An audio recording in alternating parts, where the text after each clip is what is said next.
What is up, everybody? Welcome into another episode of Talk Toomey here on notfest.com. As always, I am Joshua Toomey, joined by the one and only Chris Akin. Chris, how are we doing?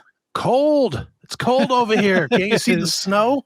It's extremely. You look like are you in a black metal band now? Or are you doing a photo shoot? Yeah, pretty much. This is my band, Screaming Fetus. Oh, nice. Well, man, whose idea was it to record on a Sunday night after a Titans loss? I know that we got Christmas stuff this week and we had to record early in the week, but man, coming in after that debacle of a game, man, come on. Oh, I don't know. I think it wasn't me. My team played Saturday. I had all day to podcast today. You had all day to watch other teams just stink it up, man. What an right. NFL season, man. The games and the teams and everything is just going all wonky, man. Dude, so I'm watching the whatever game it was that Tony Romo was on today. I think it was the Chiefs and somebody. Right. I wasn't paying that much attention to it. Whatever. Chiefs and Texans? Chiefs and Texans or right. Bengals or I don't know, whatever. It doesn't matter. Okay. But it was Tony Romo. And Tony Romo was trying to say, isn't it great that we have such parity in the NFL? And I was like, absolutely not. I hate this season. This is like the worst season ever. I want good teams and I want bad teams. I don't want a bunch of mediocre teams. So yeah, I mean, I'm tired of these games. I don't know about you, and this weekend really made it happen to where it's unwatchable in some ways. I can't stand these games where a team is up big at halftime and loses. Like the Indianapolis Colts. Yeah, like that game. Well, I mean, that was the big one, the all-time one. But then even today, the Bengals and the Buccaneers. Mm-hmm. Tampa Bay was up 17-0 at the half, right, and loses 31-17 or something. It's crazy. But that's not it. It's not enjoyable football, right? To watch it. I don't like watching Tom Brady a whole lot anyway, but to watch it as a game. It's a shitty first half with one team dominating, and then, okay, it's exciting for a little bit when the other team comes back, but then it gets crappy on the other side. It's like, this is not fun to watch. Not even a little. Yeah, I mean, I guess I would like watching comebacks, things like that. So, I mean, I guess a little bit in there, but yeah, for the most part, man, if it's not my team, I just want to see a good game. I don't really care how it goes. I would personally love like a Titans blowout, but that's just not going to happen with what we've got going on. And I will say right now to our 6 Jacksonville Jaguar fan listeners, congratulations on winning the division. I'm just going to go ahead and concede it now. Go ahead and order your 2022 division. We run the South t-shirts. Yeah, and just remember, your uniform color still stinks. Yeah, those are some rough ones. Those are awful. I don't know what's worse. Those are like when the Seahawks go like highlighter yellow on me. Those are rough, man. You know what's another one that's really, really tough, and is the Denver, when Denver does the all bright orange. Oh yeah, that's pretty brutal too. And the Browns do it too, but the Browns isn't as bright. Right. For whatever reason, the Broncos orange is like, man, you got to like adjust your colors on your television just to watch it. Same with the Seahawks. That Seahawks green is awful. That's just dumb color. Yeah, there's something about being up there in the Northwest where you just have to just wear crazy stuff. Like the Oregon Ducks, for a long time there, I mean, they just wore everything that they could possibly find at the Nike factory. And right. And I don't know, maybe something up there in the water. I don't know. Yeah, well, it rains all the time. Their minds are a little scrambled. They're a little bit bored. Yep. Man, last week I wanted to get into something and I completely forgot about it. I mean, last week we rushed an episode out for you guys. So you're welcome if you enjoyed last week. But man, I just went in the right headspace last week. But I went to see Jason Mewes a couple of weeks ago, and I wanted to bring that up on the show, man.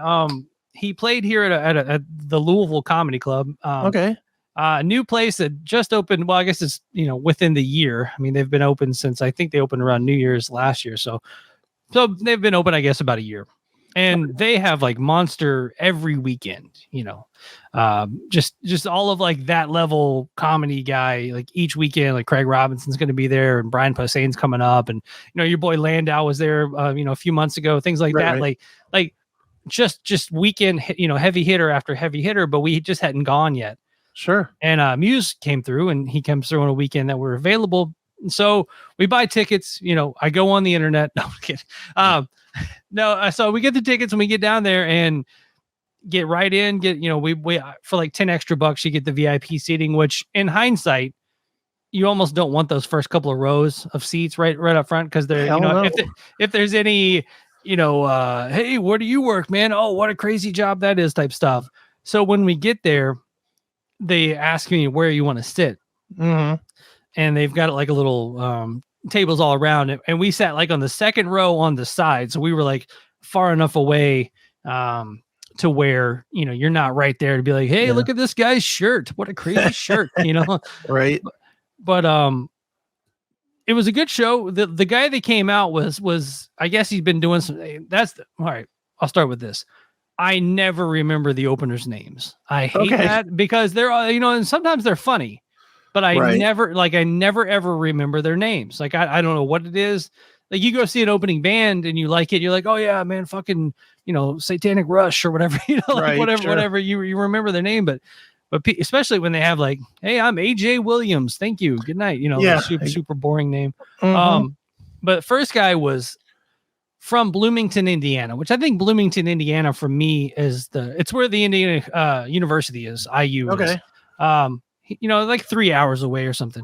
Right. Dude, the first 15 minutes of his act was like local humor, but like local Bloomington humor, which I was like, I've never been to Bloomington. I don't understand any of these jokes. But the one thing about that is it just makes me realize how much I hate local humor. Right. Like if I go see comedy, I want to see like generalized worldly jokes. Like I don't want to hear like, man, traffic on I-65 is crazy, and stuff like that. Well, dude, do you like, I'm with you on this, but I'm with you on this on all levels except sports talk. Sports talk, I want to hear about my team and my town, but anything else, I could give a shit. Yeah. The last thing I want to hear is, oh, you're not going to believe what's going on down at Playhouse Square this weekend. Yeah, you're right. I don't believe it because I don't care. Not listening to that. There's nothing worse than like, I think I finally figured it out. Local humor to me is nothing more than like the jokes that people tell at work. Yeah. Like, oh man, traffic is this, and oh man, did you see that like if you're like Pennsylvania, like, oh, PennDOT, they're still working on the roads, all that kind of humor and stuff. I'm like, dude, I can't. This is not what I paid for. Local anything is just nothing but designed for people that don't do anything with their lives except stay in town. Right. Oh God, there's a flower show. Let's talk about it. No, let's not, because that's boring as shit. And stop it. Every time I see comedians on like Instagram Reels or Facebook or whatever they are, Reels and Shorts and whatever, it just seems like a lot of crowd work. I'm like, are comedians just getting up there and doing just straight crowd work now? I don't get it, man. It's too much. I'll tell you, I've been to quite a few comedy shows here in the last decade, I guess, probably more than I've been to in my life. It's the increasing non-understanding of people at the comedy shows. Yeah. It's not that the comedians are doing more crowd work. It's that people are fucking idiots at the shows. They're on their phones. They're taking calls. Yeah. I want to punch if I'm at a comedy show and somebody answers their fucking phone. Yeah. I wish the bouncer would just come over and punch him in the fucking face, because it's like, you're in a comedy club. Turn your phone off. But it happens all the time. It used to just be movies. I don't know if you've had that fun experience with go to the movie theater and some dummy is first they answer their phone. Right. And then they're like, hey, I can't talk right now. I'm in the theater.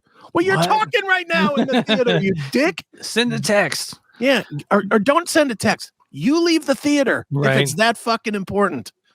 I was at something recently, and the guy, he was a good 20 rows ahead of me at the movies, but I could clearly see on his phone as the movie was starting, he was still playing chess. Oh, Jesus. I was just like, you're playing chess at the movies. Like, put your fucking phone away. Yeah. Or sit at the top. Right. Sit all the way at the top where nobody's going to see the light off of your dumb phone.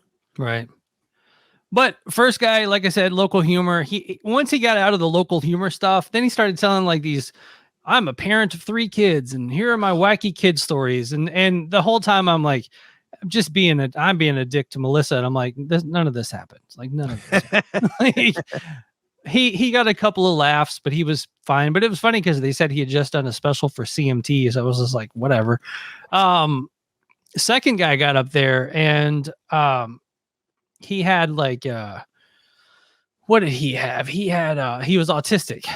Okay. And he, you know, he had a pretty strong act based around because he was kind of shaking a little bit, you know, and he's like, "Hey ladies, you know, I'm like this all the time and all over, and you know, I'm pleasure in bed type stuff." He was really funny, and once he got going, he was really good. Once again, no idea who he is, what his name was. But now, so was he really good, or was he really good because you were giving him sympathy because he has an affliction? No, he played.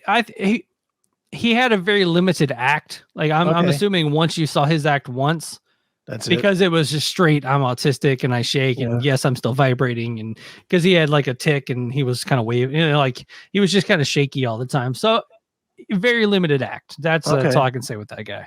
All right. And then we get up to Jason Mewes, which I've seen Kevin Smith live a few times. I've seen Kevin and Jason Smith live a few times doing their Kevin and Jason Get Old podcast, things like that. So I was excited to see Jason Mewes. Huge fan of the View Askew Universe. You know, I'm my favorite's Mallrats. Throw in your comments what your favorite View Askew Universe movie is right there. But I love Mallrats. I love Mewes. I love that guy forever. Okay. Melissa and I have gone to see a few people that kind of away from their surroundings, not as good. Like we went to see the guy that does the voice of Tina on Bob's Burgers. She loves Bob's Burgers. We drove like, you know, an hour and a half to Lexington to see this guy. Sure. Awful comedian. Like he was reading from a notepad, like one-liners, and they were supposed to be like edgy, like one-liners, but they just weren't good. We really like the podcast, The Dollop. Okay. And Gareth Reynolds is half of The Dollop. He's actually super funny. It's like The Dollop, if you've never heard it, you know, the one guy kind of reads some history, right? A story from history, and Gareth kind of makes fun of it the whole time. Super funny. Okay. Again, we get out there. His act is terrible. Like this is just not like we were just so bummed out. So again, we go into this very skeptical of like what's going to happen with just Jason Mewes by himself. And I will say, you know, he leaned into, you know, being Jay a lot. Sure. But that's what you want. You don't want him to just stray and be like, you know, hey, look at your crazy shirt. You know, I mean, he came out to the motherfuck. You know, he kind of, you know, sang along to that, joking around, and, you know, talked about like, you know, sucking off things like circus seals, and just kind of threw in everything. But he did a lot of storytelling. Mm-hmm. He told some stuff that I already knew, like kind of how him and Kevin met. And if you're a hardcore fan, you kind of already know some of this stuff. But he talked about, you know, meeting Kevin Smith and basically all the guys on Comic Book Men. You know, they were all like, you know, a couple of years older than Jason. And so Jason was just kind of the wild, you know, kid that came around him. I mean, anybody that's a fan kind of knows some of those stories, but he told those stories and told stories about making Clerks. And I think overall, man, I went away from that just 100%, satisfied with his performance. Sure. I saw him right before the pandemic hit. I saw him, and what's funny is I couldn't find anybody to go with me. which drove me nuts. Like I was pumped. Same like you. I love anything in Kevin Smith's spectrum other than Red State. I love, right. You know, and I was like, Jason Mewes, holy fuck, I got to go see this. And I bought 2 tickets without even having somebody to go. I figured somebody will go, and especially I'm offered a free ticket to go. Right. You know, I figured somebody will go. I must have called 15 fucking friends. Nobody wanted to go. Yeah. So finally, my friend John, his wife Stephanie, went with me, but she went. She didn't want to go. She just was like, sympathy date. Well, she went on the premise that I was going to buy dinner. Nice. I mean, it was really not like she was like excited to go. But man, we went, and like you said, it was storyteller hour. I mean, he does some bits, but most of it is story. The good stuff was all the storyteller stuff, and he tells a lot of stories and he puts a lot out there that you're really kind of surprised. You come away surprised with wow, that's a lot of like deeper shit about like your kid or whatever. It's like, whoa, he's up, dude. Great show. He puts on a great show. I would go see that again in a minute. Yeah, this new comedy club, and it's kind of in the back of a brewery, so you kind of go into the brewery and you go to the left, there's the bar and the restaurant, and you go to the right and you kind of walk down this hallway and walk back. And like I said, man, they heavy. I think we've got they also papering a lot of stuff. So they've got they're giving away tickets to some upcoming shows, and we signed up for some free tickets, here and there, because honestly, I love going to see comedy. Like that's one of my favorite things to do. But it's funny is we actually had a third ticket because I have a friend that anytime any of the Kevin Smith stuff happens, it's basically like, either he or I will just buy 2 tickets knowing that the other person's going to go. And then he wasn't able to go to this. And so we tried, like I said, 10, 15 people like you did. And we ended up just eating the third ticket because no one would go with us. What is I don't understand why people would want to go to comedy. It ticks all the boxes. Yeah. It's shorter. It's not a 3 to 5 hour event. It's like what, hour and a half between all 3 comics. It's like, it's short. It's fun. The seats are good. You can always hear. Yeah. And, and it's cheap. I mean, honestly, what did Mewes cost? $30, $40? Yeah, it was like 35. I think it was 35. And that was the VIP section. That's the full experience. You probably could have got tickets for 20. Yeah. It was like 20. I think it was 25 or 35. I think. Yeah. If you wanted to sit in the back, which would be, an extra 6 feet past where you were. The back was fine too. But, the whole place looked cool. When, we talk about the Metallica shows at $7,000. Here you go. You can go see a guy that's been in like 10 really funny movies for $20. It's funny is I actually looked back onto the ticket prices to see, because a lot of times those kind of dudes will have like a $150 meet the guy package. And I was like, for $150, what I was like, that photo would just last on my, socials forever if I met Jason Mewes. I was like, I was trying to think. I was like, I could probably write this off, put it as a write-off for Knotfest and whatnot. But yeah, but he didn't have any kind of, meet the guy package. I think because, and I don't know, this is me totally guessing, but I think because he's had so many problems with the drugs, and he's fought so hard to do the drugs, I think they just don't want him interacting with people and somebody handing him a little bag. You're like, here, bro. Oh, just in case you need a pickup, that, because I thought the same thing. I was like, man, if I get a picture with Jason Mewes, that'll be my fucking Facebook. That'll be my Facebook profile picture till the end of time. Right. Or until I get one with Kevin Smith. I mean, that's really what it would be. I was at, they did, when they were screening, Jay and Silent Bob's super groovy cartoon movie. Okay. They came to the Louisville comic convention or whatever, and so we bought tickets to go see that. Actually, we saw Carrie Fisher that day. My friend Casey and I, who goes to see all the Jay and Silent Bob stuff. But there was a panel. She did like a Q&A panel. Okay. And I was like, so we went and saw her. She was really good, whatever. And then we were walking to the bathroom or something, and all of a sudden Kevin Smith just kind of starts walking at us. I mean, it's still far enough away, but I'm just like, that's fucking Kevin Smith. And not the Kevin Smith that's always commenting on the YouTubes. I do appreciate that Kevin Smith too. It's not the same guy? No, I was convinced for at least 3 weeks that Kevin Smith was just a giant fan of the Talk Toomey podcast featuring Chris Akin. That's what I thought. That's dude, here's a Kevin Smith story. I don't think I've ever told you this. Back eons and eons ago, Neely and I, we launched our own internet radio station right at the beginning of internet radio. Okay. And we had our show on it, but that's all it would do is just play our show over and over and over. And this was right at the very tip-top beginning of podcasts. And one of the first podcasts I ever had on it with us was the Smodcast.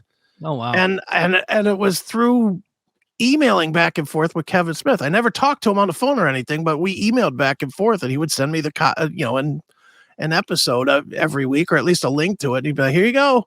So I actually had interaction with Kevin a little tiny bit. It's not like it was like, hey bro, come on over for dinner and weed, wasn't like that. Right.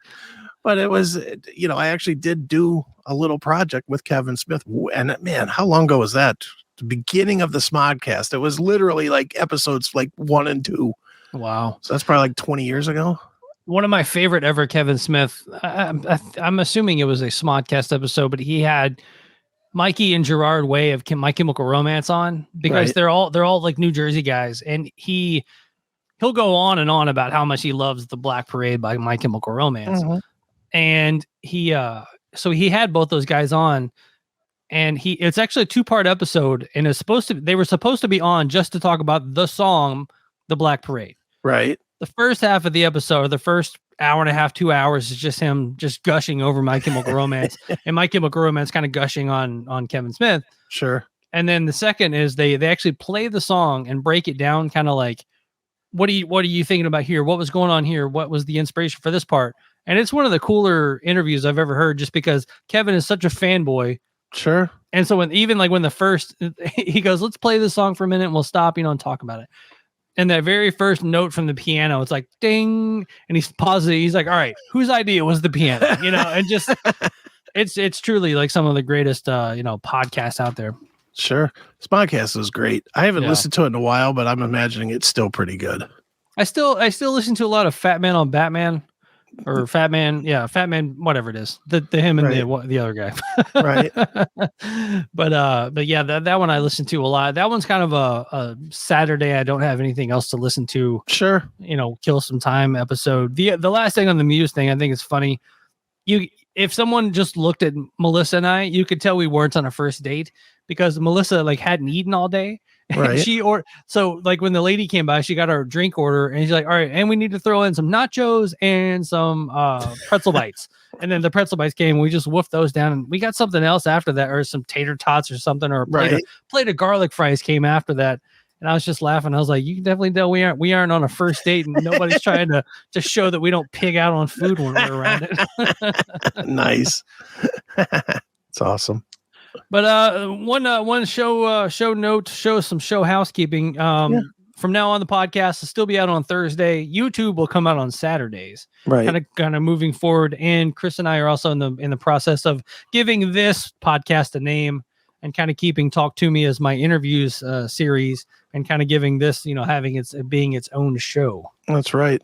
So far they haven't liked any of the names we've submitted, have they? Making bacon with Akin, didn't working. They didn't like chrisfest.com. Not fest.com. Not yet. We could have the not man, but it'd be like not. Actually, right. I need that sound. I need to get that sound clip now. But yeah, YouTube's will be out on Saturdays. Saturdays, 10 a.m. Eastern. We're gonna have a set time too, 10 a.m. Eastern. All right. Let's dive into our favorite segment. All right. What rockers have to say about the Pantera reunion. Oh my God.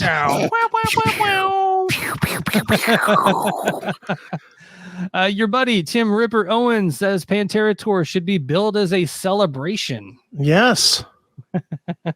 Former Judas Priest frontman Tim Ripper Owens has weighed in on the fact that there's Pantera surviving members Phil Anselmo, Rex Brown have united with Zakk Wylde and Charlie Benante for a world tour under the Pantera banner. I didn't hear about that. Yeah, it's something. Oh, actually, I didn't even realize what this was on. Look at that. It's on my network, baby. Owens discussed his views on Pantera during an appearance on the Smokin' Talk and Roll podcast that you can be found on the CMS Podcast Network. That's right. He said, as transcribed by blabbermouth.net, I think it's great as long as they don't say it's not Pantera. It's a celebration of Pantera. I think it should be written on the top of it. Celebration of Pantera. People are loving it. Obviously, people hate everything, right? Go over to Blabbermouth or wherever. Blabbermouth will put you on blast, or put you we'll quote you if you say anything about Blabbermouth. Yeah, if you mention Blabbermouth, that's an easy way to get a cheap plug on Blabbermouth, even if it's bad. So, all right. So Tim went and joined Judas Priest, right? They did. So why didn't they call that era of Judas Priest like a celebration of Judas Priest music? Because Tim's talking out both sides of his mouth, apparently. I don't know. I mean, look, I honestly think that we're just in a different time. And I think that's the piece that everybody's forgetting. Back then, 20 years ago, 25 years ago, whatever it was, when Tim joined Judas Priest. Yeah, that was a big deal. It was a big deal having a member switch, having David Lee Roth subbed out with Sammy Hagar or Gary Sharon or whatever. I mean, that was like a big thing. Now it really doesn't matter. How many bands actually have the original guys? Almost none of them. Right. And that includes modern bands. I mean, how many modern bands go, I don't know, 3 albums with the same lineup? And I'm talking, like Trivium, like Killswitch Engage, like Korn, like any of them, anything, anything sort of modern, they get to that 3rd album and somebody splinters off. Oh yeah. Ultimately, it's in today's world, I think everybody only cares about the music itself. I think it has a lot to do with the fact that there's not a video channel anymore. Like in the 80s, you had the MTV, so everybody recognized the guys. But in today's world, I mean, I'll be honest, we were talking about My Chemical Romance a little bit ago. Mm-hmm. I couldn't pick one of those guys out if they were standing right here. Doesn't mean I don't like their tunes. I just don't know what they look like because I never really paid much attention to their videos. Yeah, that's one of those things too, where they were kind of the Spinal Tap, combustible drummer thing for a long time too, where they had guy on first and second album, and then like a new guy popped up, and then now it's kind of a rotating door of drummers. I mean, the main 4 up front are consistent, but the drummer's kind of a revolving door in that band. Yeah, I mean, in the end though, does it matter if Phil Anselmo calls this thing "Cowboys from Hell"? Does that make it any better or worse? Other than for selling purposes? The only place that it should make a difference is between the promoter and the band. Mm-hmm. I don't understand why the fans give a shit. It's Pantera. It's not Pantera. It's what, it's whatever. Is Metallica still Metallica? They're on their what? 5th member change? 3rd bass player, 2nd guitar player. Yeah. So I mean, no Lloyd Grant, no Metallica. Yeah. So is that really Metallica? Because it's not the original guys. I mean, is Megadeth really Megadeth? Because they're on their 400th player. I mean, Megadeth is Dave Mustaine and friends. Yeah, but why is that accepted? I mean, that's the whole thing. Everybody has this.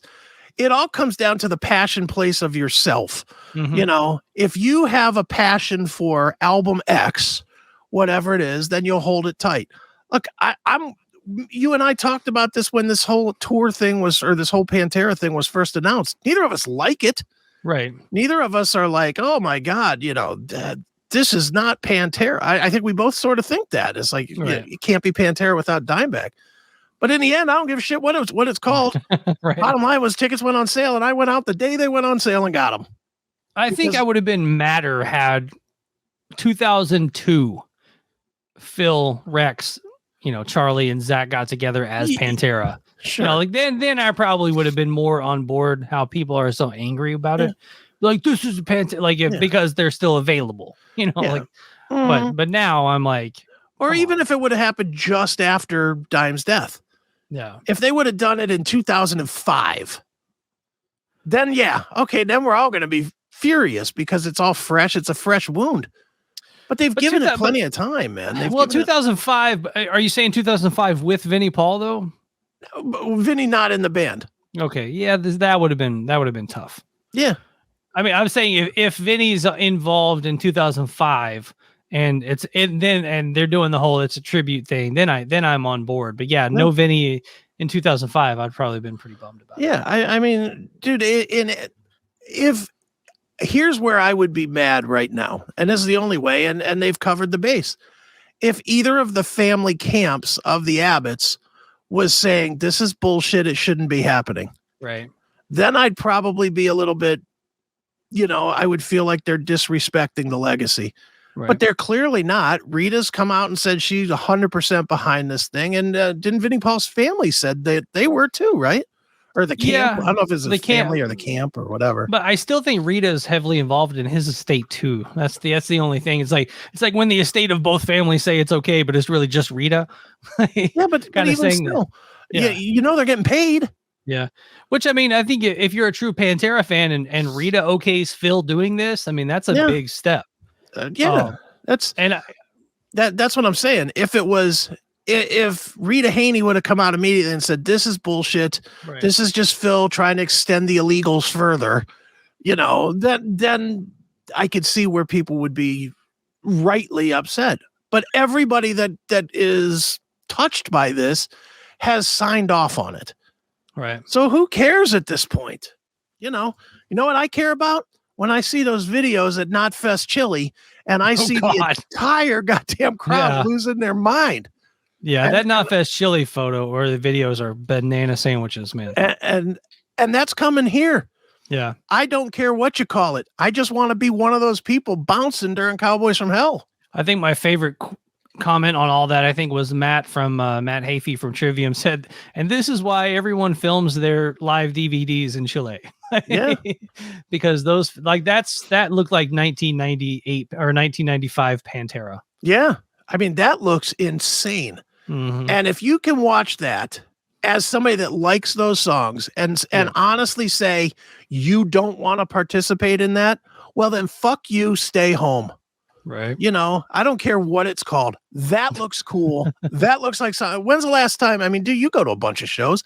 When's the last time you saw that kind of energy? Oh, I haven't seen that in a long time. Yeah. I remember when we went to see the final Slayer show at the arena here. We had some, we had seats pretty close to general admission, and Phil Anselmo and the Illegals come out and they do a Pantera set. Crowd barely moved. Primus did a set. Crowd barely moved. Who else was on that bill? Ministry did a set of just bangers. Sure. Crowd barely moved. Slayer comes out.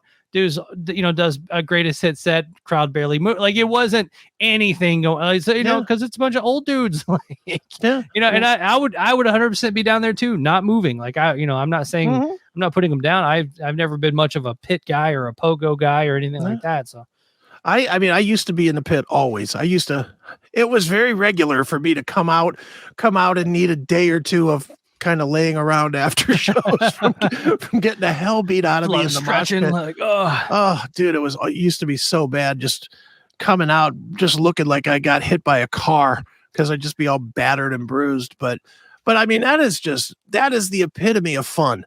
Yeah. And when you get into a show with that kind of energy coming from the stage and throwing it back at the stage. Yeah. And I mean, it has been, for me, the last time I can remember something that crazy is probably Pantera on Far Beyond Driven, the Pantera Sepultura Biohazard show. Oh, wow. Because that show was it was at the Richfield Coliseum here in Cleveland. And I mean, it was just, there's people moshing in bolted down seats. They were moshing in the rows, just banging back and forth into each other in the rows. Wow. It was fucking ridiculous.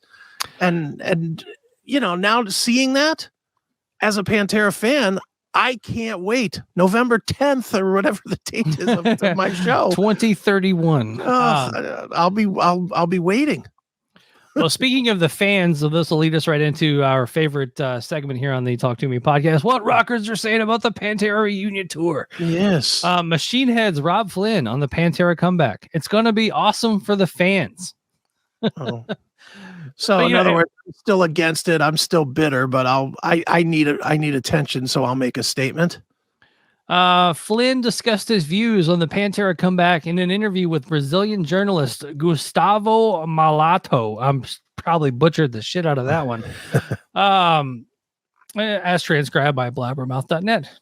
I think it's going to be awesome for the fans. I think if you were born in 1999, 2 years before Pantera broke up, you're going to get to see those songs again and the band live, which is cool and good for the fans. Yeah. In other words, I can get my name in the press without exactly saying good things about the band and about Phil. So I'll do that. Yeah, that's crazy. I mean, of all people, Robb Flynn saying anything positive about this reunion is crazy. Well, he's not. He's saying it's good for the fans. Right. I guess you're right. He's not saying anything at all good about them doing it, about it being out there, nothing. He's saying, well, if you're a fan, good for you. You know, now you have something to do. Okay, well, we can do something with that money we save from not going to see Catharsis. Thank you. Speaking of our upcoming top 10, I was kind of going through some stuff, man. That fucking Machine Head album this year, Jesus Christ, man. Well, I'll give you a hint. It's in my top 10. It's definitely, it'll be in my top 10 also. Yeah, I mean, it's one of those. Look, as much as I really don't like Robb Flynn these days because all of his politicking and all of his bullshit online, it is really, really, really impossible to say that album is not just special. It is a fucking great record. I'm kind of wondering if a single can make it into my top 10 with Lux Eterna. I'm like, can you just put a single as part of your top 10 list? Maybe it'll be in the I guess it'll be in next year's top 10 if the album kind of delivers like it should. Yeah, you can't put a single. Come on, that's cheating. Kind of leads us right into I know you watched this and I have not watched this, so I was going to I know you talk a little bit about it on the CMS, so we'll keep it brief. Okay. Metallica's third Helping Hands concert. Yes. The benefit the band's All Within My Hands Foundation can now be live streamed below, taking place at the Microsoft Theater in Los Angeles. The third edition of the Helping Hands concert and auction, is scheduled to open with a fan's special set from guest Greta Van Fleet, followed by a unique set from Metallica. So, talk to me a little bit about this concert. You watched it? I watched it. I'm disappointed in it. They just didn't have, other than the debut of Lux Eterna, they just didn't have any zip. I mean, I and to be clear, I only watched probably the second half of it. Okay. I didn't even remember it was on. And then a friend actually texted me. I was like, hey, are you watching the Metallica? I was like, oh, something to do, as I laid around watching Good Times reruns. So I flipped it over and I'm watching it. I watched the second half, and other than Lux Eterna, I was bored to tears. They didn't seem like they wanted to be there. Hetfield had no energy. I said this on the CMS. It was like a poetry reading. He was just like, harvester of sorrow. Yeah. Just no fire in it. Then they go into Nothing Else Matters.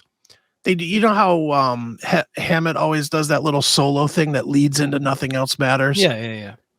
He's clanking notes all over the place. I mean, like a brand new guitar player. It's like, I'm like, what is this? Then they bring out some girl, and I guess she's a popular singer, somebody called St. Vincent, which I am not familiar with at all. Okay. Yeah. But she sings it and reduces Hetfield to the harmonizing vocal. Like it's not so much a duo as she sings the song. Right. And it's not very good.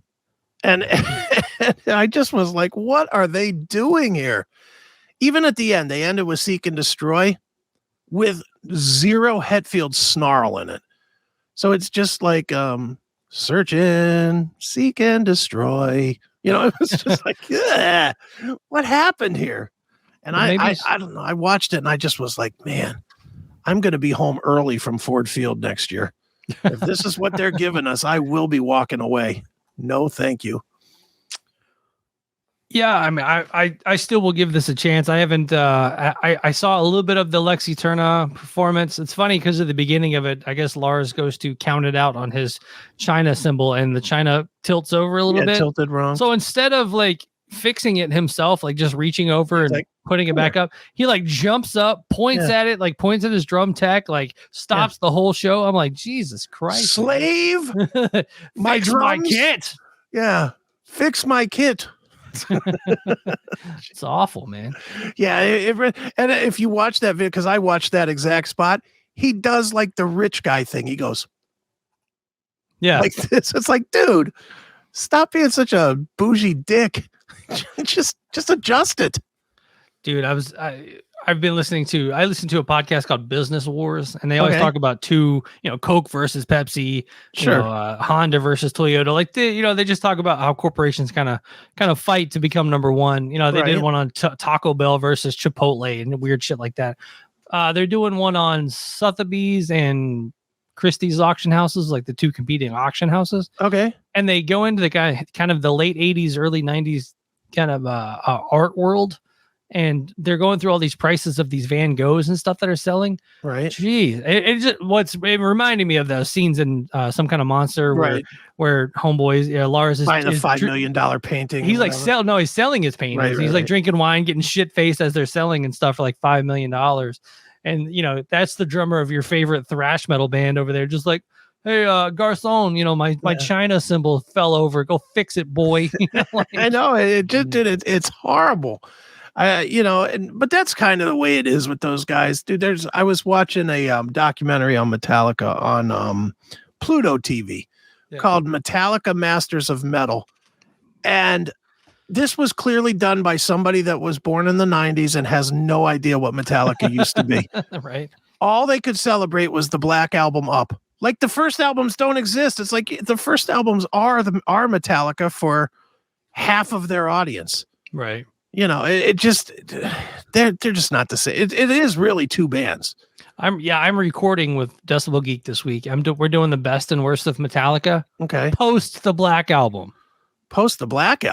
So I get to do Load, Reload, Saint Anger. I'm like, you really? That's what you're giving me?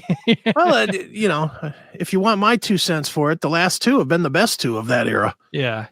Hardwired and Death I went Magnetic. back and did I've been doing some re-listens of just kind of going through for my list or whatever, doing some re-listens of like Load and Reload. There are songs on that album that I can't tell you I've ever heard before. Really? Like what?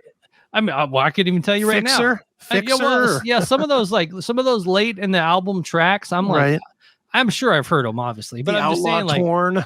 I'm just like, I don't know this song. If somebody picked up a guitar and played me this song, I'd be like, I have no idea what that is. Sure. But, dude, Metallica, and I think you're not quite old enough, but you were such a metalhead that I'm sure you beat those early albums to death too. Yeah. But, you knew every note of those records. Oh yeah. I think we knew every note of those records through the Black Album. Even people that didn't like the Black Album, they still would be able to easily pick out, Of Wolf and Man or like later tracks in the record. But after that, you go to Load and Reload, and there's like 2 or 3 good tunes here and one here, and then that's it. I've said forever, Load and Reload. I know that they were all recorded at once. Mm-hmm. Well, they should have hired somebody to be doing quality control and turn it. It's the same as like the Guns N' Roses Use Your Illusions. Yeah. Needed quality control to turn it into one really good record. It's funny listening to the Load and Reload and trying to find like the best and worst, because the singles on those albums, you've just been beaten over your head with them. Mm-hmm. And I'm like, so I'm kind of like, we've talked about this, when you interview somebody and they're cool, you're like, and you might not have been a big fan of their band before, and you're like, well, maybe I do like this band a lot, just because they were nice to you. And you kind of get into them that way. I'm kind of feel like I'm doing that with the singles on the Load and Reload. I'm like, are these the best songs on these albums, or are these just the songs I'm like just used to? Like, dude, King Nothing, is this a good song, or am I just used to it? King Nothing, not horrible. The guitar part is pretty cool in King Nothing. Mm-hmm. I will say this though, Until It Sleeps is one of the worst Metallica songs ever, and that was a big hit for them. Yeah, and I mean, if you go into that territory, most of those hits were garbage. Ain't My Bitch is a garbage song. Fuel is a less than competent song. See, what that's funny about those, that's what I'm talking about. Those like Fuel and Ain't My Bitch and stuff like that. I'm like, is this a good song, or is this I'm just beat over the head with it for the last 30 years? Ain't My Bitch is I didn't like Ain't My Bitch the minute it came out. I hated that. And Fuel's the same way. Fuel sounds like something Hetfield wrote trying to write a lullaby. Right. I mean, it's just crap. All those songs, all of those hits were not good. Yeah. Just they weren't. The And that's where like Load and Reload is like where Hetfield really becomes that character of himself. That like Jim Brewer always makes of him. He's like, yeah, cha, cha, all that stuff. Like that's all on Load and Reload. It's almost comical to listen to some of that stuff too. Yeah, well, it's the reason Brewer did it because it is a joke.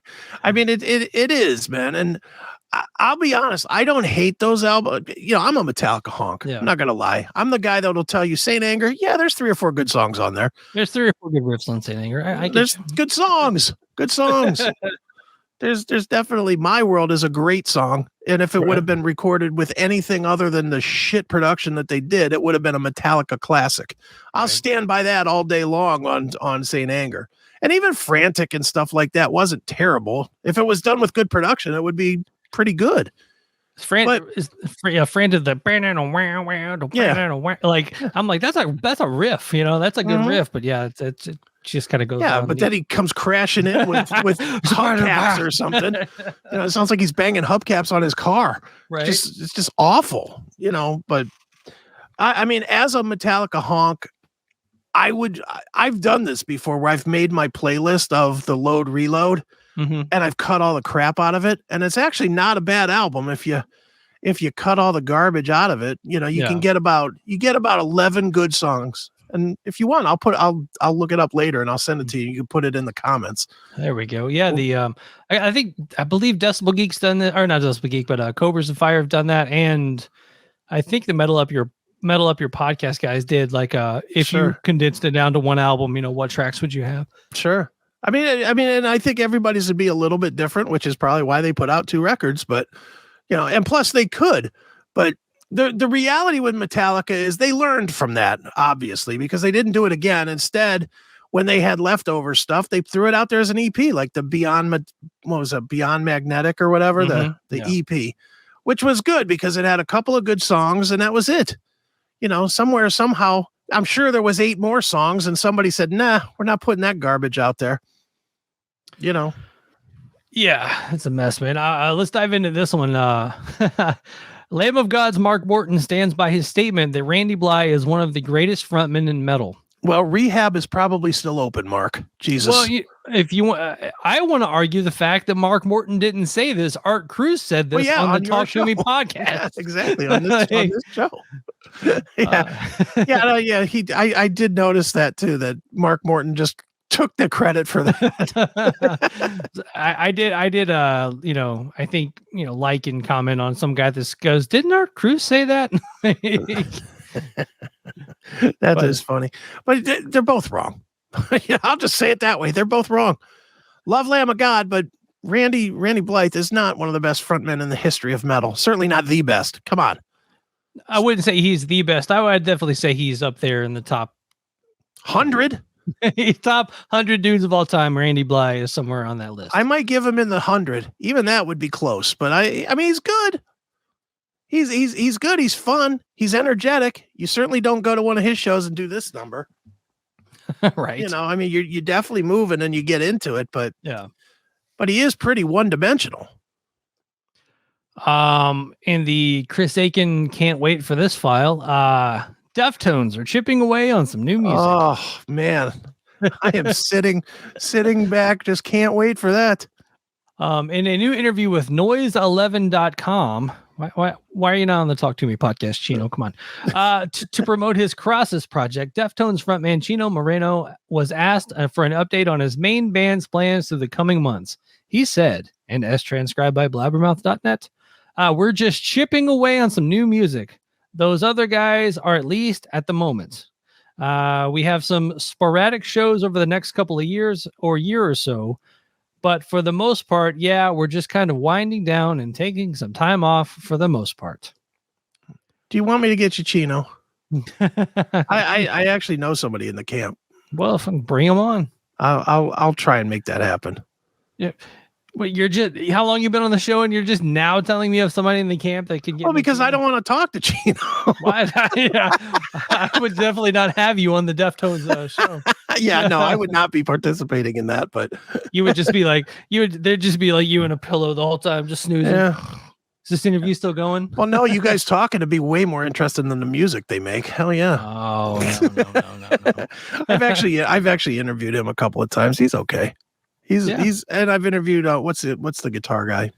Stephen Carpenter. Stephen Carpenter.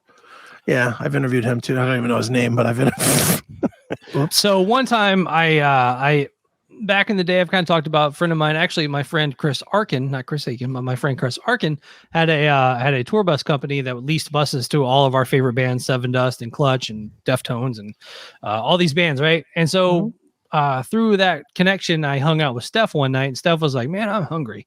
And I'm like, "Well, my car is right outside. Let's go grab some food." So I go and drive him to like Waffle House or something, and we grab food, and we're hanging out, and he's playing the Refused album for me. That's where I heard Refused for the first time. He's like playing me this album. I mean, we are just best friends. We are best buddies that night. Just had a night, right? Right. And so 6 months later, I'm at a concert, and I'm like, "Hey, Steph, man, it's me. I took you to the Waffle House or whatever." And he's like, "Oh, I bet we had fun," and walked away. I was like, "You motherfucker, man." That's hilarious. I was just like, I was deflated, man. I was probably like 19 or 20. I bet we had a lot of fun. Walked away. Yeah. And meanwhile, you like hold on to that, tell all your friends that story. Yeah, when I hung out with him, Oh yeah, like I tell the first story, not the second story. Yeah. Well, that's what I mean. Is the whole, to you it's like an important event. To him, it was Wednesday. Yeah, right. It just didn't matter. Let's dive into this one, man. Limp Bizkit could be recording some new material. Thank God. I still got my dad vibe, man. I love that. I love that this is this is some fan, detective work. Okay. Dedicated Limp Bizkit fans. This is from metalsucks.net, by the way. We've gone over to Metal Sucks. Dedicated Limp Bizkit fans noted that guitarist Wes Borland is at the Rancho de la Luna studio in Joshua Tree, California, working on some recordings. Could this mean new music coming from the band? That's it. How many side bands has Wes done? Yeah, not reading that, I'm like, actually, that could be anything. Let's see here. They actually answer the question. Not necessarily, as Borland also works on other projects beside the band, including Blacklight Burns and Big Dumb Face.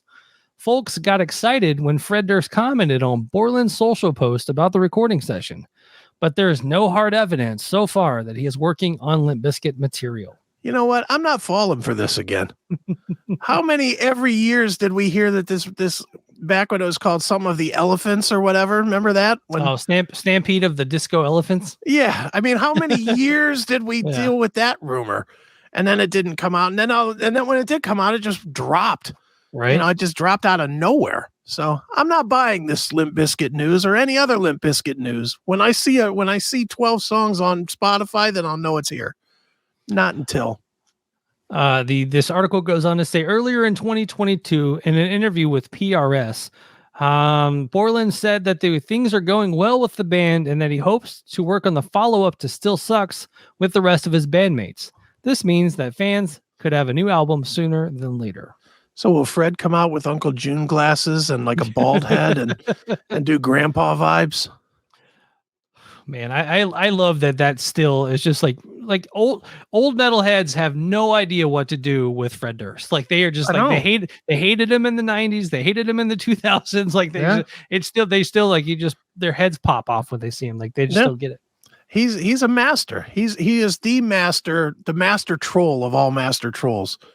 Always has been.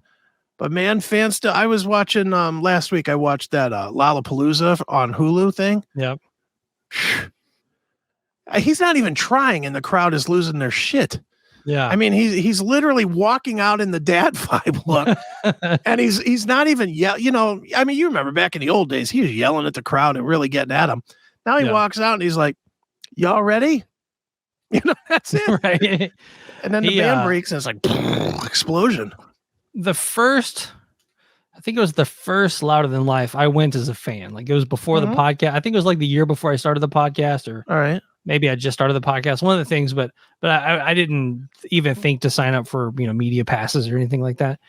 So I go as a fan because Limp Bizkit's playing, and they just blew the place apart, and it's still like, if you read like who was the best performance at Louder Than Life ever, whatever year, no matter what year, people still will bring up that Limp Bizkit set. Like they murder live. Dude, if you look at all the bands from that era, Korn, Disturbed, what's Last Resort band? Papa Roach. Any of those bands. Is there a better live band than Limp Bizkit?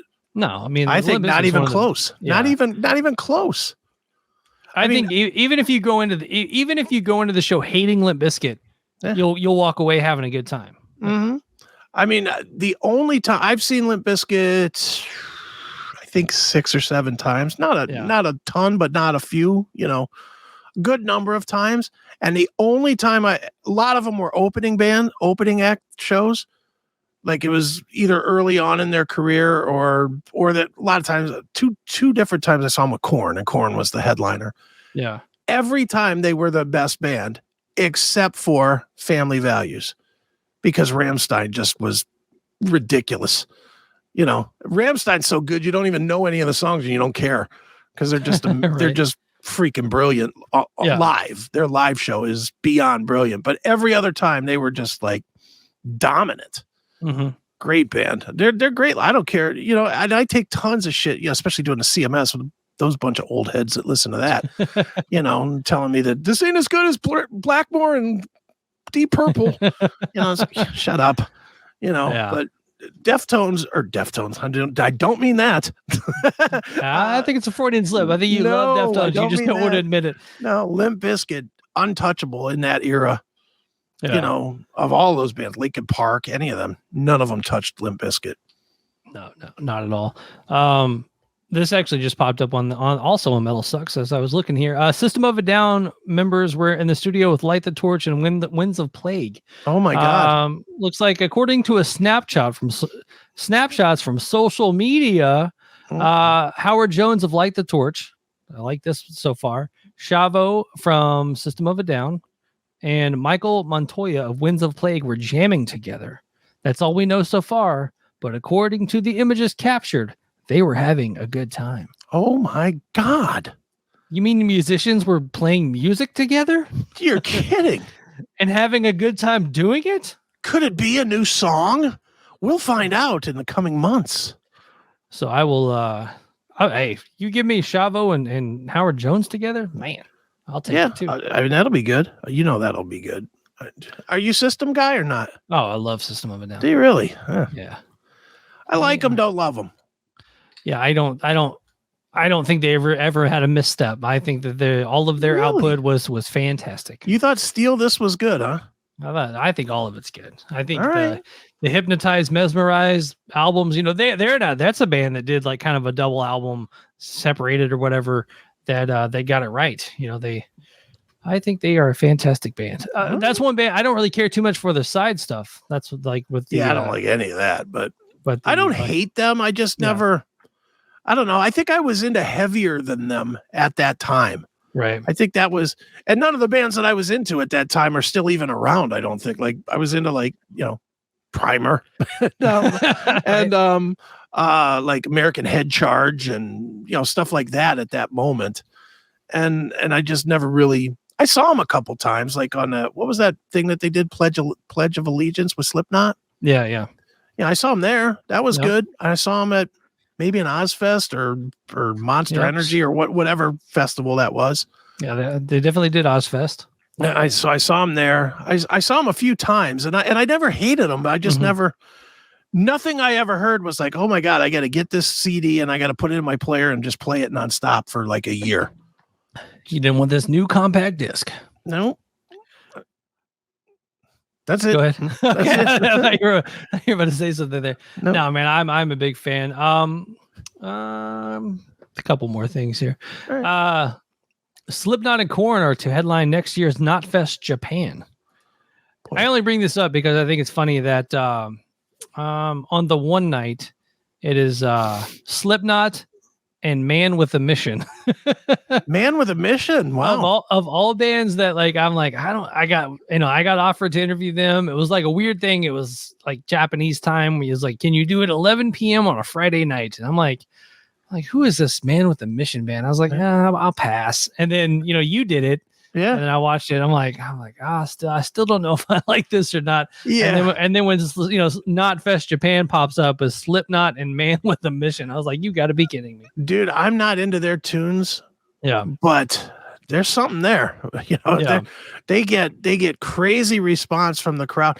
And doing that interview, quite weird. Talking to a guy in a wolf mask. Yeah. That's the thing. Like, I get that we're under the Slipknot umbrella, the Knot Fest umbrella, but they're not characters as much as they are dudes in masks. I think if you were to interview a Corey Taylor, even when they were, just wearing masks, they weren't really putting on a persona. And same with like Kiss and stuff like that. Like they were still dudes. Right. That's I came across like that old video of Gwar when I interviewed Gwar at Louder Than Life a few years ago. I never put that interview out because I just didn't like it. And then B, it's just like, I don't like trying to delve into people's, fake worlds and, all that nonsense. It's weird. I interviewed Odorous Orungus at one point. Yeah. I did a phoner with him. Right. But they wanted me to do, and I did it, and it really turned out horrible. It's actually on YouTube if anyone wants to look it up. But they had me do 15 minutes with Dave Brockie. Okay. And then 15 minutes with Odorous Orungus. And literally I do the 15 minutes with Dave Brockie, and he goes, hold on a minute, Odorous is here now. Oh God. And he puts the phone down, and you just hear like yeah, you're shuffling around, and then he's like, hey, it's Odorous. It's the same guy. It's like, come on. It's like, come on, what are we doing here? Really? Yeah.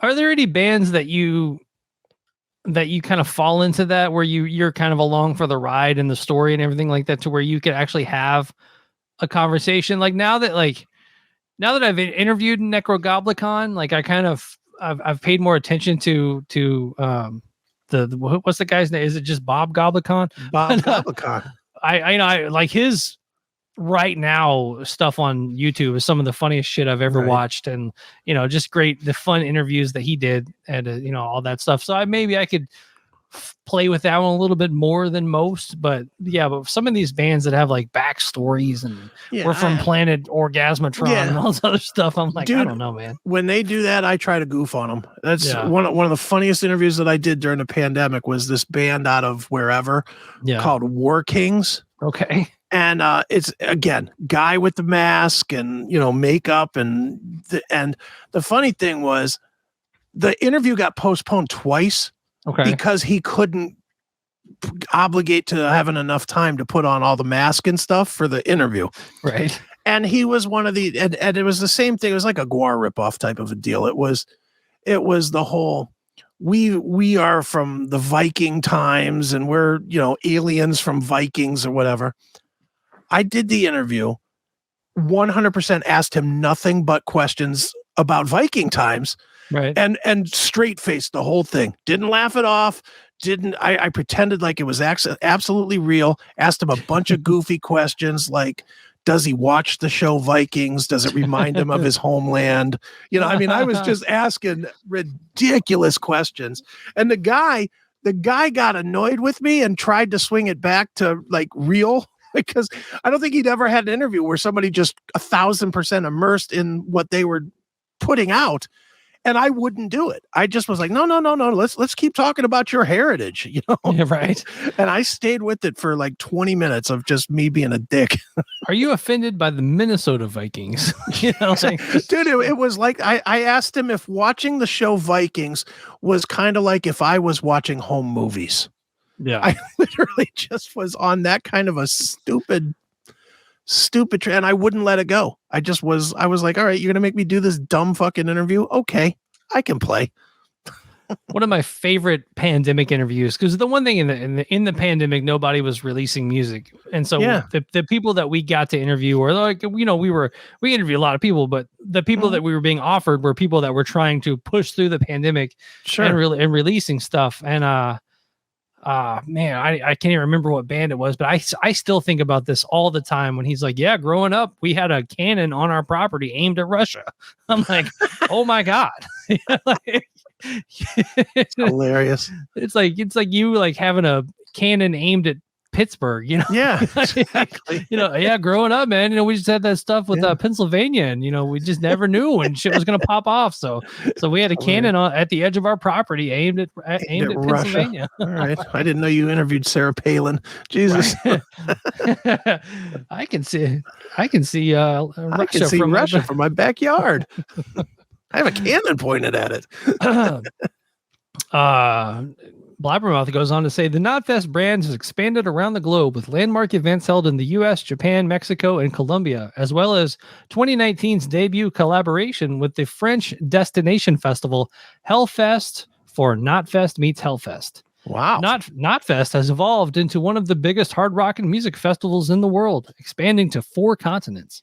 Hundreds of thousands of fans have attended these massive festivals, which are cultural as they are music-based, mixing heavy rock with hip-hop, world of music, visual art, experimental installations, and Talk Toomey.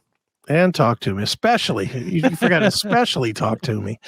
Speaking to Rolling Stone, Slipknot's creative visionary, Sean Clown Cran, describes Knotfest as a dark carnival experience. It's not just the shows, but the environment created around it. It's all about having fun. A day dedicated to our mentality, our ideas, to the people we want to be with. I'm talking about smells, sights, hearing, your body. Everything will be overloaded with stimulation. And Talk to me. Oh, I'd just like to remind Sean that it says Knotfest on the bottom of our screen, yet we haven't seen him on Talk to Me yet. He's on the channel. He had a podcast on here. Yeah, he should be on this podcast. He's on Rolling Stone, for fuck's sake. Yeah, well, you do what you gotta do. I know. One last story, and then we'll get into a little bit of recommendations. How about that? All right. Friend of the podcast, former Megadeth bassist David Ellefson. Yes. Has weighed in on bands who rely on heavily pre-recorded tracks during their live performances. All right. I have not seen this. Okay. I'm going to guess. I'm going to take a straight up guess. Because it's Ellefson, and I know he's not going to hammer anybody. Okay. You know what?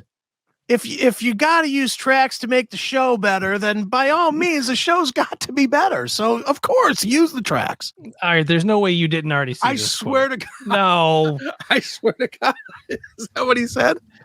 All right. So the quote is, David Ellefson on bands relying on backing tracks during concerts. If you need it for your show, use them. Oh, come on. I swear to God, I was totally guessing. Full on quote. I think most of my friends in the big groups who are out touring are doing the best they can to sing and play to provide a top level show. I'm not so concerned about my friends my age and older who are out playing huge legacy shows because people want to hear them sounding great. They're paying big money. Same way when you go to Las Vegas and you see a show, you expect top-notch entertainment. And that's what I think they're doing. What I find really odd is young bands who are playing everything sort of in the box, if you will, with digital processors rather than amplifiers, running backing tracks in ears. I find that's a little stranger in a small club to hear a band that has all their backing tracks. Some bands, they need it because it's part of their show, it's part of their shtick. But I find it's interesting that younger bands are doing it more than legacy bands. So I think rather than focus on a couple of legacy bands who have come out and said, hey, we're running tracks so you can make our vocals the best they can be. Hey, God bless them. That's their forthright. That's what what you're getting. They're not hiding anything. But young bands that are doing different theatrical things, running tape, it's not even a bad thing. It's just part of their show. They've set the tone from the beginning that, hey, we wear costumes, we wear outfits and different things, and we run backing tracks. Mm-hmm. And then it says, so that's my opinion on backing tracks. If you need it for your show, use them. If you don't use them. It's entertainment. It's show business. You're selling a ticket to a customer, a fan who is expecting top-notch entertainment. Mm-hmm. Well, he's not wrong. And then in March 2020, Shinedown guitarist Zach Meyer said that 90% of rock artists are use at least some pre-recorded tracks during their live performances. Sure. What's worse, tracks or having a guy behind the curtain doing parts? I think having the guy behind the curtain. I've always thought the guy behind even if it's like keyboard guy or whatever, it's just weird kind of having off stage musicians. Like if you're going to have the guy doing the keyboard, just have him out doing the keyboard, you know? Yeah. I mean, I guess it would be weird if it's just like the row of, background singers behind, a rock guy or a pop guy, like the 3 or 4 background ladies back there singing or something like that. And it's just one dude that kind of sounds like you singing along with you. Mhm. But yeah, man, I feel like there's just so much more you could do. Like just have the keyboard guy that, kind of What about if you. it's the main guy? Like I'll just tell you this one, and I've not seen it, so I'm taking this as rumor, but it's rumor from a really well-placed source. Okay. So the rumor I've heard is that on the last 2 Ozzy tours, that Whitfield Crane from Ugly Kid Joe was Ozzy, was doing the Ozzy vocals. All right. Behind the stage, like behind the screen. Is that worse than if he was up there doing like the Blackie Lawless Wasp thing, where he's got tracks playing and he's sort of singing to the tracks? Right. Man, I think I would rather have tracks than guy behind the curtain. Me too, because if you got guy behind the curtain, that feels really Milli Vanilli-ish. Yeah. I had the last time I saw Ozzy was 3-4 years ago, I guess. Mm-hmm. And he lost his voice like second song. Like you could just tell like it just left. Sure. And obviously Zach does a really great Ozzy impression. Mm-hmm. And it was funny as the show went on, you could tell like that Zach was singing almost all the songs. Like normally he would just sing like choruses or whatever. Okay. But you could tell like Zach was singing 90% of the show. And as the show went on, they were just raising Zach's vocals and lowering Ozzy's, man. But, and that was like one of those times where I was like, man, I think this is the last time I'll ever see Ozzy. And then I guess haven't seen him live since then, but he's definitely, I mean, like we've seen, they're just kind of propping him up on a stick and, here you go, sing. propping him up on a stick and putting Whitfield Crane in the back, Yeah. Still making money in appearances though. I mean, he appeared at that football game. Then he just appeared on a wrestling thing. Wow. Like he did the intro, like Patient Number 9 was like the theme to, I don't know, Survivor Series or something, Rumble, Royal, one of them things. And it was all Ozzy. And they had tons of Ozzy footage. Just him sitting in different chairs. It was pretty funny. Speaking of Ozzy, I didn't really think we would dive into this one, but the Sharon Osbourne, she was rushed to the hospital recently. Yeah, what happened? She has been released from the hospital, but let's see here. On December 17th, Jack Osbourne, Sharon's son with her husband, legendary metal singer Ozzy Osbourne, wrote on Instagram that his mother has been given the all clear from the medical team and is now home. The 70-year-old was filming at the Glen Tavern Inn, a location once featured on Travel Channel's Ghost Adventurers. It is not clear whether she was on camera when the incident occurred. The Ventura County Fire Department confirmed the incident to TMZ, saying it happened around 6:30 on Friday night and transported Sharon to the hospital. Santa Paula Police Chief Don Aguilar confirmed Sharon was the patient. It said the manager of the Glen Tavern Inn disclosed that there was a quote unquote emergency, but declined to share any more information with TMZ without more financial compensation. So what that nice. I for a minute in like 2000, what year would that have been? 11 or 12. I started working at a Papa John's in Tennessee, and they had just had an incident where Hayden Panettiere or whatever her name is, the girl short girl. Yeah, Heroes. She this is all like alleged. How about that? Okay. She allegedly hit one of the Papa John's drivers. Okay. And TMZ allegedly was calling the store trying to get the scoop of what really happened. Because allegedly she was drinking and it was a DUI situation and hit the shit out of his car, and it was a big deal. Right. And allegedly, TMZ was offering like a shit ton of money. Okay. For the story. And I guess he allegedly told Hayden Panettiere's camp about TMZ contacting him. And allegedly, Hayden's camp went back to him and settled out of court. And obviously the story never came up, but homeboy quickly quit Papa John's, was driving a nice brand new car soon after that. So yeah, and didn't allegedly take a beat down from Vladimir Klitschko, who she was married to either. Right. So. yeah. So all of that.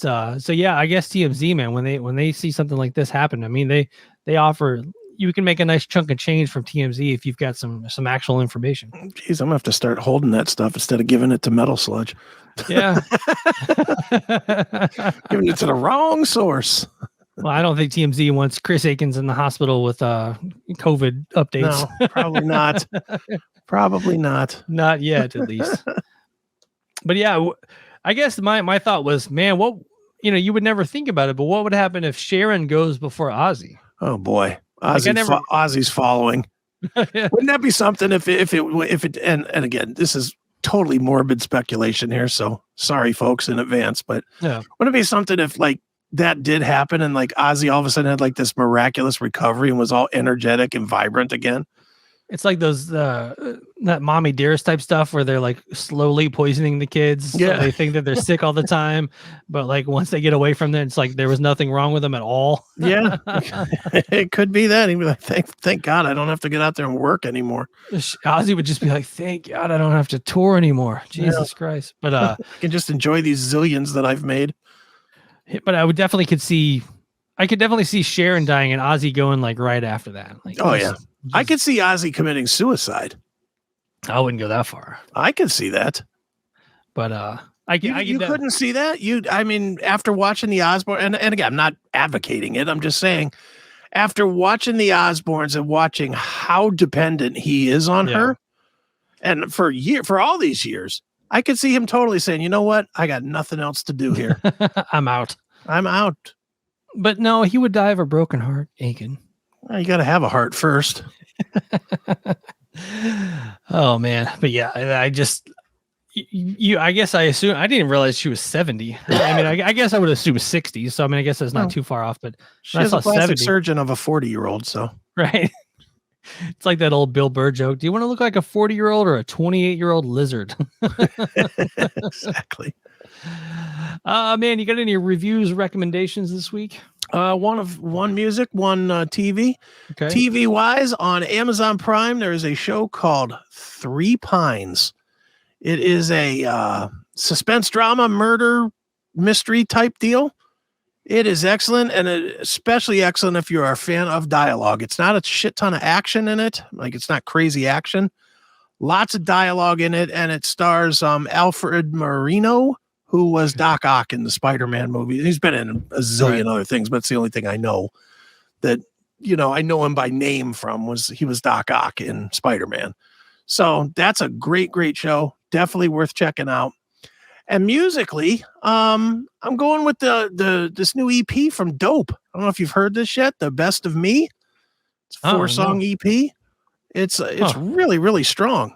I mean, it's like, okay, Dope is back. They really just kind of do it right every time, but this is really good. So check that out. Best of Me by Dope. Oh, well, there it is. Look at that. Yeah, definitely check out the new Dope, man. Wow. A band that I toured with 20 years ago at this time of the year. Look at that. I honestly, and now you have no idea that they're even still making music. It's funny is I follow all them, and I'm still friends with Etzel, and yeah, I didn't even know that they had a new anything out yet. Yeah, so. How about that? I haven't listened to anything new. Okay.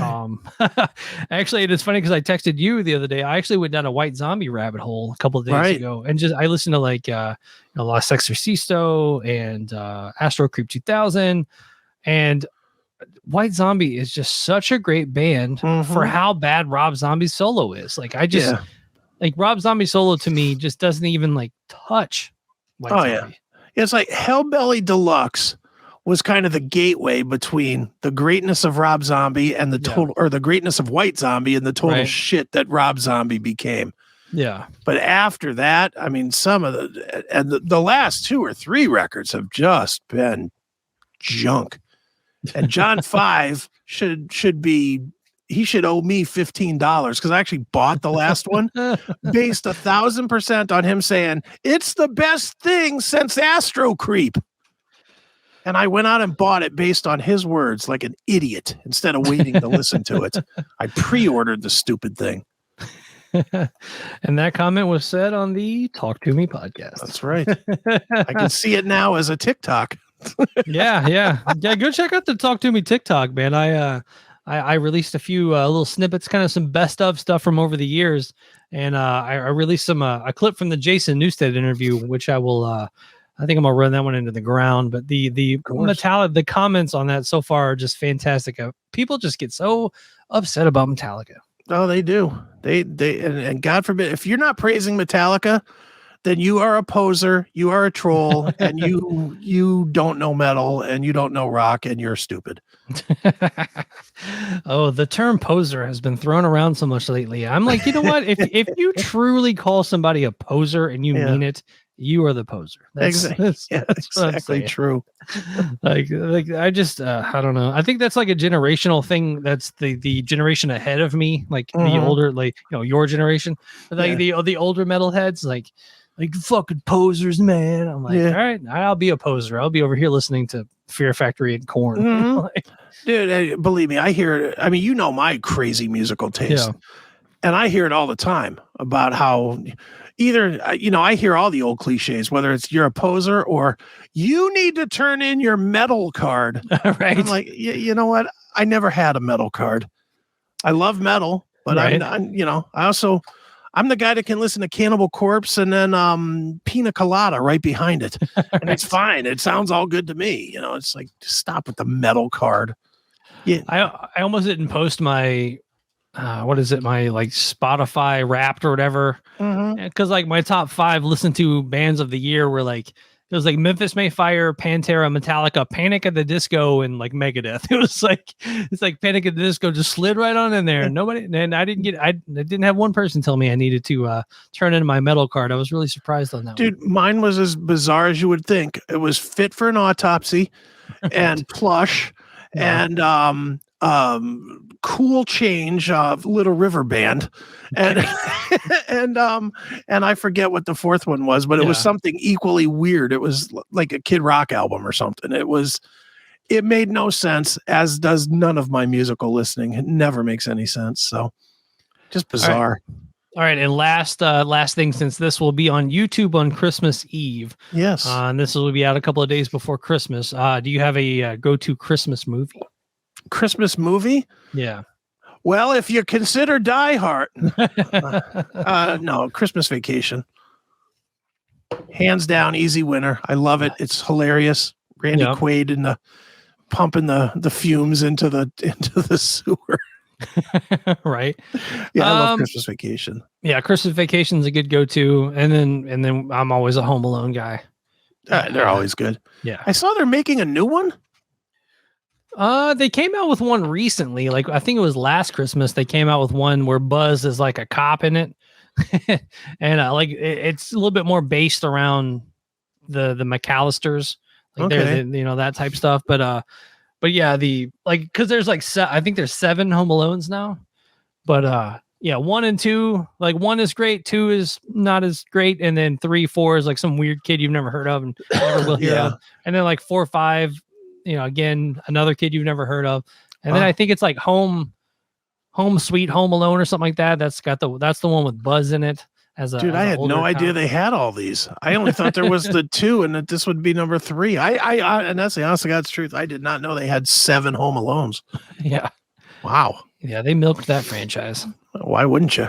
Oh yeah, no, it's definitely made some cash. What's amazing to me is, how was Macaulay Culkin as huge as he was, and he went on to do nothing? Yeah, he did. What did he do? Like American Horror Story. He did like what?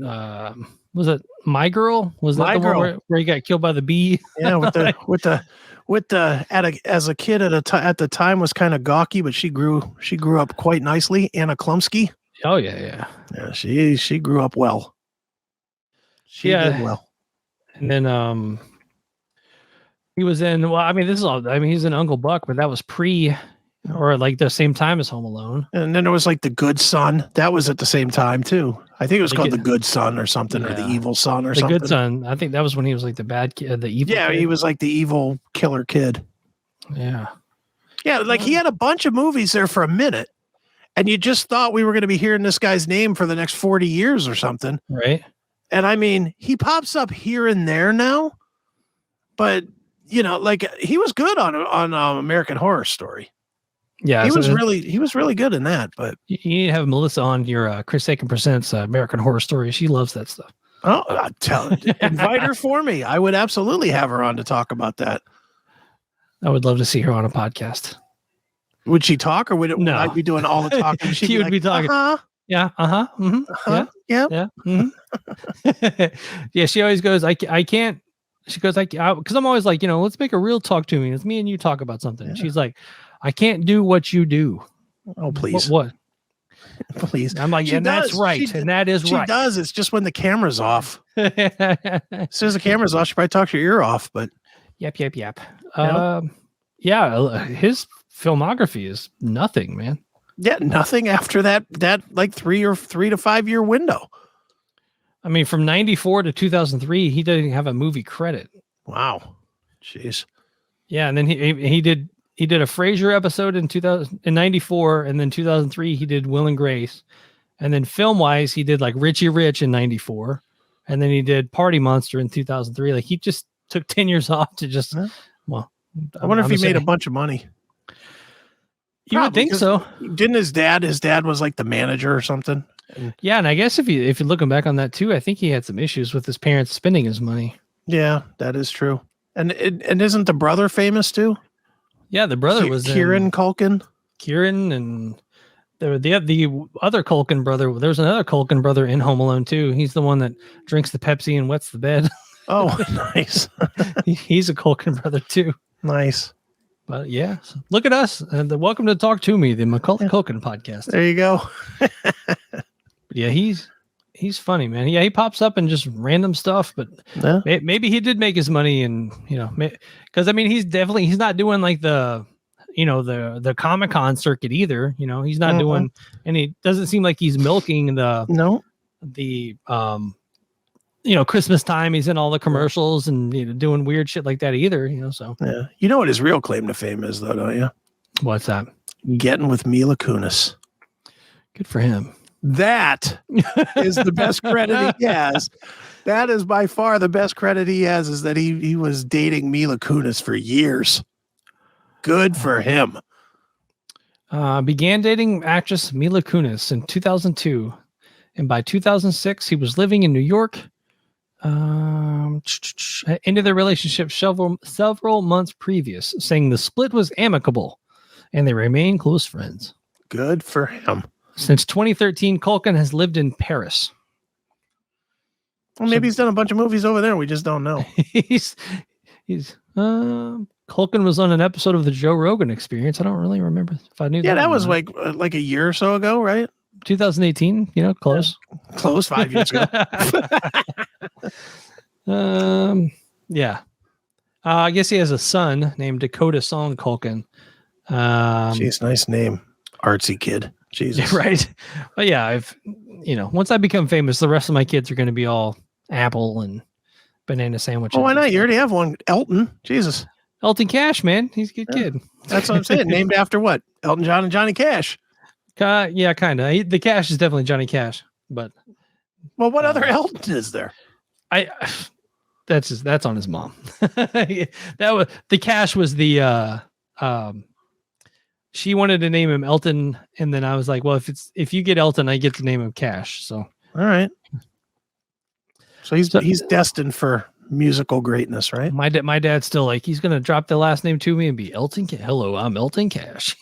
That is a good stage name, actually. Yeah, and you can't really like fight it. You know what I'm saying? Like, because that's your actual birth. That's your birth name. You can't fight it. I have a friend of mine, Lennon, who she was a singer and whatnot, and she got Yoko Ono came after her, and because she was going by Lennon, which is her name, And so like there was a big fight with, I need to break that down and get that story with like what actually happened with all that. But I know that Yoko was coming after her for the Lennon name, and she's like, I can't do anything about it. That's my, that's my government name.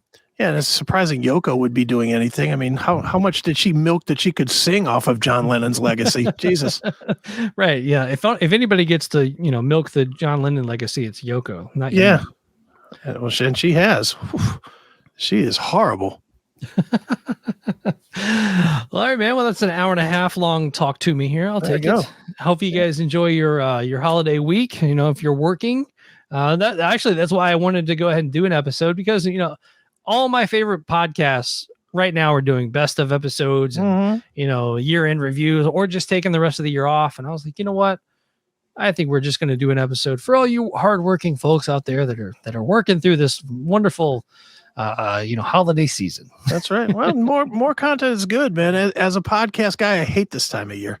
Yeah. I hate it because, I really don't care what anybody else's top 10 anythings were, even though we're doing one. But except for, we keep talking about doing one, and we've been talking about doing it for 3 weeks now. Like I just need to sit down and actually just wait on you. I wrote my top 10 like 5 minutes after you said we were doing a top 10. I said, all right, here they are. Well, just give me your top 10 and I'll just reshuffle it. Just cut it in half. You can have 5 and I'll take 5. It's all good. That'll be our 2 top 5 lists. Be like, yeah, Akin's is a lot stronger than Toomey's. All right, guys. Well, that will do it for another episode of Talk To Me. Like we said, we'll do a best of episode, but it'll be a top 10 episode next week, but it'll be a fresh content top 10. That's right. So hopefully you guys have a good Christmas, good Christmas Eve, all that good stuff. However you celebrate Hanukkah, Kwanzaa, if you don't celebrate it all, go hug your friend or whatever. So for the Talk To Me podcast, I've been Joshua Toomey. I'm still Chris Akin. And we will talk to you soon. See ya.